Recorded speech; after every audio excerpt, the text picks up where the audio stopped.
Isang magandang hapon po or magagabi po sa bawat isa sa atin. Latest weather update po muli tayo. Sana po'y nasa mabuti tayong kalagayan ngayon.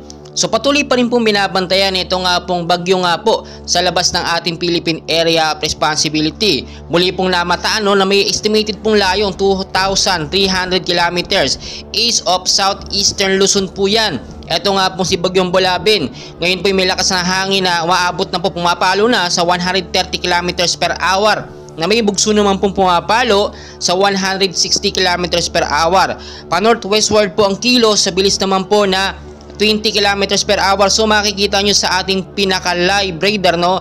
Southeastern Luzon po ang kanyang direksyon. At makikita nyo sinundan niya mismo. Ito nga pong direksyon ni Bagyong Jenny.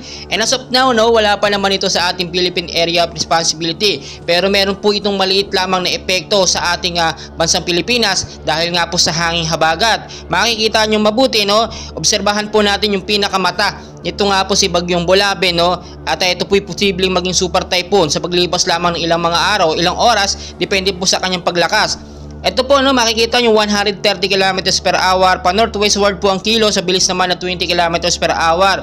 Masyado pong malakas yung circulation ng kanyang hangin, kaya may posibilidad po ito na mag-landfall nga po o dumiretso sa ating bansang Pilipinas, no, or makapasok sa Philippine Area of Responsibility sa loob lamang po ng ilang mga oras, no, within 24 to 48 hours. O obserbahan po natin yan muli. So makikita nyo mabuti, ito yung perfect timing para maghanda po tayo, linisin yung mga lugar na bahay, especially sa southeastern Luzon. Yung mababang lugar po dyan na laging binabaha kapag may patuloy na pag-uulan.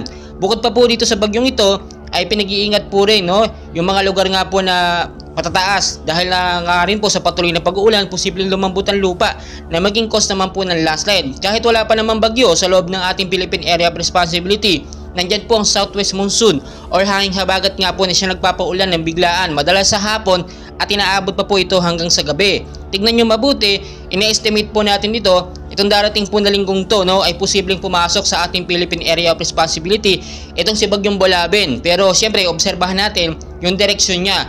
Dahil kung nagbago ang direksyon niya, posible itong mapabilis, no? Dahil kung titignan nyo po, no, pa-northwestward ang kilo sa bilis po na 20 km per hour. Mabilis po yun, no? Kadalasan lang yung mga ganitong klaseng bagyo ay may kilos lamang, no, na 10 to 15 km per hour. Pero 20 po ito, kaya may posibilidad na mas mapaaga yung pagdating niya sa ating Philippine Area of Responsibility. Malapit na, makikita nyo naman sa ating pinaka-live radar. So mag-ingat po tayo, patuloy ko po kayo update, no, and please ako po nakikiusap. Huwag niyo pong kalimutan mag-like, subscribe, pa-share na rin po ng ating updates sa mga labos natin. Maraming salamat po sa inyong lahat.